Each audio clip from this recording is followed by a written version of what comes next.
Hey, everybody, I'm Rich G. And I'm BJ Flagg, and this is episode 326. It's the 2024 goal setting, creating your business plan. Hey, y'all, and welcome to the Best Small Business Show. BJ and I are devoting our December podcast to all things goal setting for 2024. Last week, we concentrated on building your goals and objectives for 2024. And this one, we are going to wrap it up and talk about everything having to do with a one sheet marketing plan. We can do it, everyone. So let's take a minute. And if you haven't already, listen to 324 and 325 to get caught up, and then get ready. And we're going to work on the business plan to push us into 2024 with gusto. Yeah, so let's start with our first action. I say this to all my clients. I want you to take out one sheet of paper. Yep, you've heard me right, just one sheet of paper. Okay. And I want you to draw some columns on it, some lines, vertical lines. The first column is I want you to put where you are now with financials. And this is up to you, financials, clients, employees, products, marketing, wherever you'd like. But I want you to put where you are now, and that's the A column. The second column is where you want to be. Okay, that's the B column, where you want to be. The third column is steps to get from A to B. And then the fourth column, in my opinion, is the most important. What is my first step and when can I do it? Oh Because my if you gosh. don't start it, you're never going to do it. Holy cow. And you're putting a tall order on people, Rich. Because if you think about the brevity of a one sheet piece of paper, it's pretty amazing. And this business plan is going to take you through the entire year. So it's a tall order. You will have had to do a really good job at reviewing, a really good job at goals and objectives to get to where you are right here. So pretty amazing. It is. It's the whole thing is that we want to keep it short and sweet, because if you start writing a 15-page business plan, you're never going to actualize it. One page, you're going to see things happening very quickly. I remember in a couple of podcasts, and this is going back, where we actually said it's in your left-hand drawer, pull it out, take a look at it, and always have it at the ready. This is that sheet of paper, and it's a lot of the lofty goals and things like that. Let's get into what does that column 1A look like? Where are you now? This is the best part, is it's easy. You already had your other meetings, so now you kind of have to get it into a really short form. And you have to make sure that you're representing all the departments that you have. They like to be heard. They want their data point in there. So this is a lot of data points. This is a lot of brevity in how you're saying what it is that you want to do. You have many presentations that you can give that are going to have this all fleshed out, but this is the brevity one. Now, Rich, how do you get people to get to that brief format? Like, how do you, you know, how Well, do you you have to be very succinct, because you've done all the work in the last 2 weeks. Now you want to say, I want to increase sales by 12%. That's it.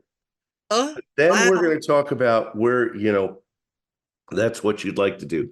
Yeah. I was watching this podcast with interview of Jeff Bezos, and he talks about the 6-page memo.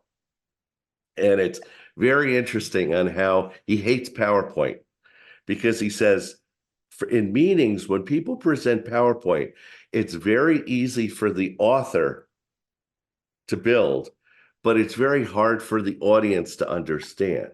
He goes, True. what we do is if you want to have a big meeting on a major change to the organization or a company or a process, Right. you have to write a 6-page memo.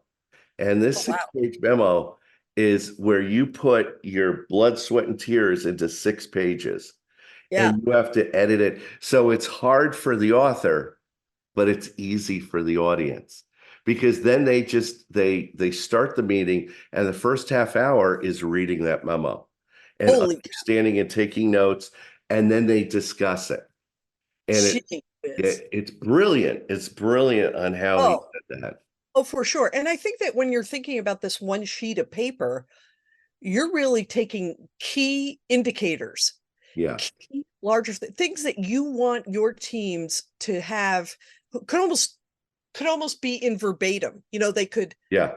literally memorize these things, and you could bring it up in every single meeting. How close are we? How close are we? So it's interesting, isn't it? So Absolutely. Absolutely. So like in column 1, where you are now, we increased sales 12%. Okay. So that leads us to action number 3, column 2. Where do you want to be? You now know where you are. Where do you want to be? I want to increase sales by this much. yeah, The number one thing is BJ and I want you to be adventurous. We want you to think outside the box. Okay, push yourself here. Take your goals and objectives and take them out to where you'd like them to be. We yeah, tend to think very small, but BJ and I want you to think big here. yeah. And you've done all the hard work, so you know the safe goal, the safe one. Now you need to push them again. Push it. This can be a rally cry for all of your team members. This can be what gets everybody jazzed up, what gets everybody excited. This is this sheet of paper. So take it and make it what it could definitely be for your entire group. And they're also getting ready to have eggnog and many other things. So you got their focus. You have their focus for another couple of minutes. This is what you want them to do. Let me take you into action 4. The steps you need to think of, that column number 3, C, is the steps to get from A to B. All right. So little realistic things are going to jump in here for Yes. sure. And then you're going to have that 4th one, which is what's my first step. I want Rich to talk about that. But, when you're thinking of column C, we get it. These are real reaches. But you can push your team. And that's really what you're trying to do here. It's easy to come up with this stretch goal. And it's going to be a challenge. It's going to catapult you and your team to a new place. So get excited with this choice. And, once, Rich, you kind of take us through what that 4th and most important thing is, because I just get excited to think of what's that first step. Yeah, that I always say to my clients, this is the most important. It's good to have a plan. It's good to have a piece of paper, but I want you to make your first step actionable, something that you could do today, like call a person, pull a trigger, get a budget approved, do something. But I want you to make it something that you could do within today or this week. Yeah. Because if you go, well, we'll get it done in the first quarter, guess what? It's never going to happen. Never going to happen. Not going to happen. And think about you're talking to your department heads. You're talking to the Yes. head muckety mucks in your company. You want them to be able to make that first step actionable, readable, really dramatic in January, because you want his team, her team, to just get electrified. So you don't want to wimp out. Oh, we need to organize our desks. No, you don't. No, you need to create new teams and have this and that happen. You want it to be a nice dramatic step that everybody gets super excited about. Yeah. Call your best customer and take them out to lunch. Boom.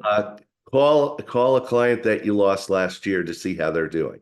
Yeah. Something you could do immediately, something that could make an effect.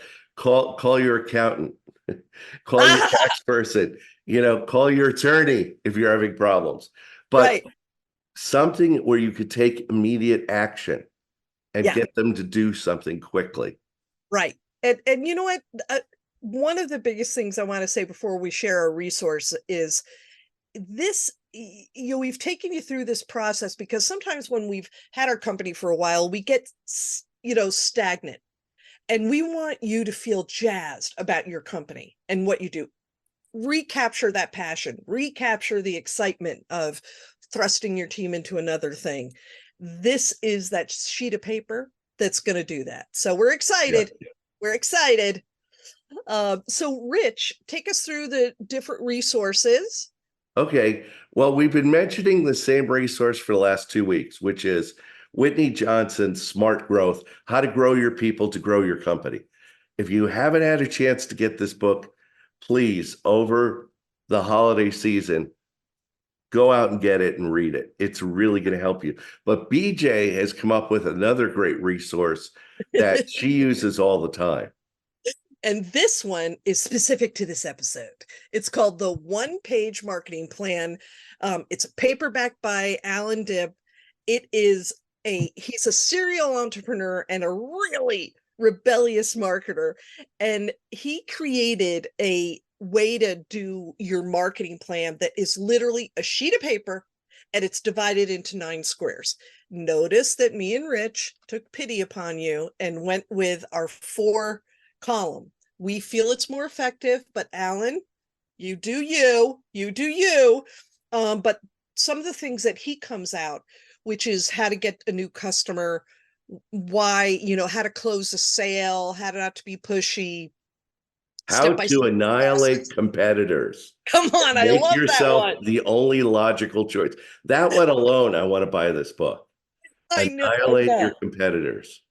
And he understands we have small budgets, but he knows the secret to what you can do next. And that is the part that's very exciting. So grab it. You can definitely put a couple of thoughts into this, and we hope you'll like it. Hey, that's it for this week. You can reach out to me, BJ, at newrenew.com, and Rich, you can find him at richg.com. And thanks to our editor and producer, Richard Scalzo. Have an unbelievable week and catch you later.